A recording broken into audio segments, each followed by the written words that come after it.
This morning was really cool. I got to see something I've never seen.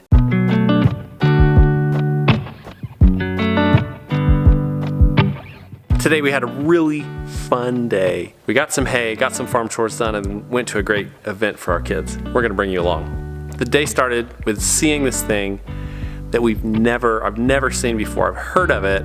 Here it is.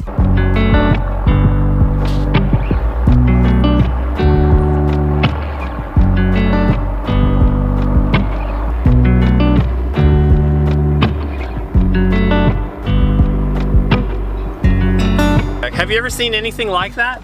We're watching this giant helicopter chainsaw trimming along the power lines here, and I knew they do that. I know they did this with helicopters, but I've never seen it. And we saw it from the highway, and we had to come out here and see it. It's pretty incredible. That thing has a 20-foot chainsaw blade type deal hanging from it.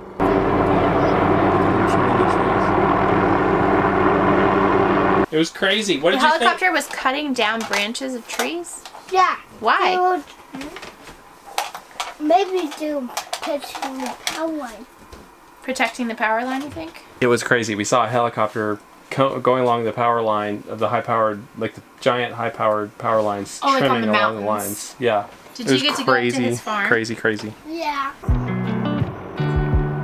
What do you think about that? Have you ever seen anything like that? Isn't that amazing? No. That's amazing, isn't it? Yeah. That's unreal. Helicopters and chainsaws all together. How much cooler can it get? Next, we headed on to our friend Adam's house to pick up some hay. Now, Adam has a lot of highland cattle. I would consider him to be kind of a cattle mentor for us. We ask him questions. He sells us hay at a good price. Come on, big man. We're out here buying some hay from a friend who lives not too far down the road.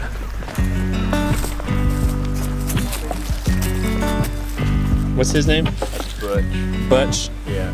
Butch, and the yellow one there is Justice. The little black one, its name is Philip, and the other little yellow one doesn't have a name yet. Hey, big man. I think he's 2,000 pounds or more.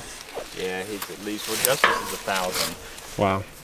So, What a big dude. He's way bigger than our bull. that's just the kind of tough one he goes on.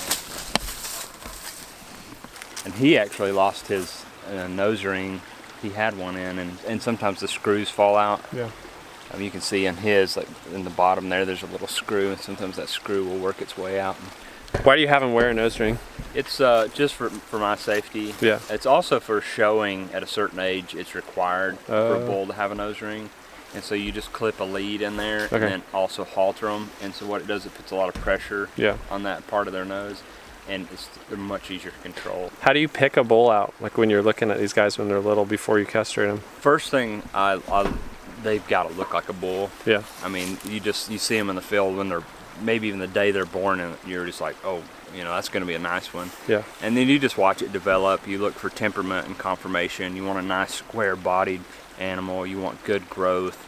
And still you're just watching them grow, and once they get about that weaning mark, it's when I typically decide.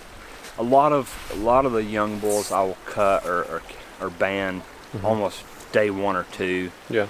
As long as their testicles have dropped. Yeah.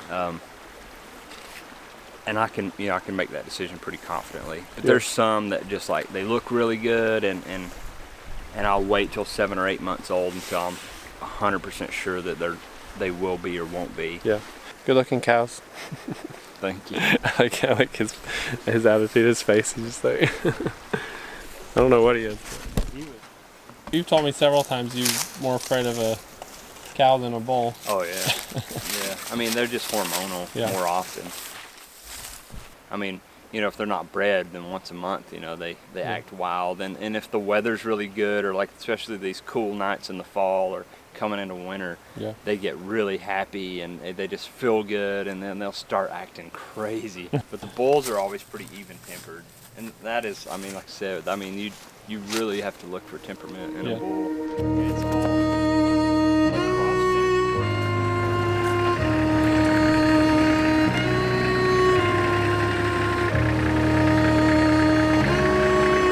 appreciate it a lot. Yeah, You have a good one. See you, Thanks for talking. It was fun. Jump in your cars. After visiting with Adam for a little while, we headed home.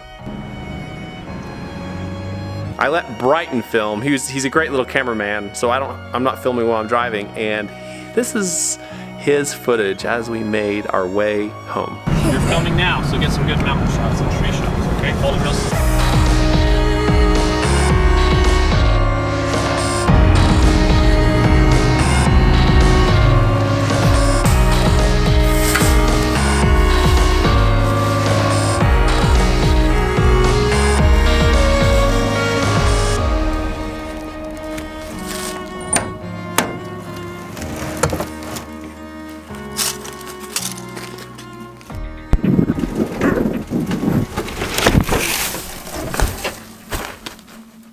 The reason I like buying round bales is because I paid $40 for this thing. It probably weighs about 800 or 900 pounds. Could be 1,000. If I spend $40 on square bales, I'm gonna probably end up getting not more than 400 pounds of hay. Probably less, honestly. It is a little harder to handle them. I mean, I don't think I can even shift this from where it's at. But it landed in a pretty good spot.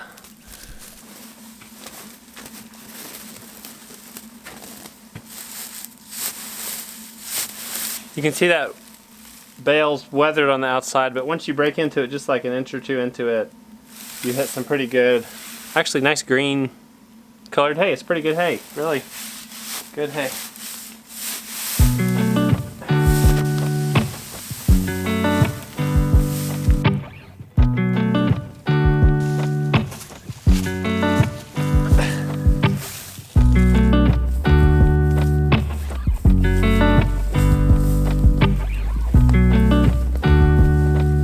Hey guys, thanks for joining us today for this video. It's a beautiful evening. We're out in another town, pretty close to where we live, for an event.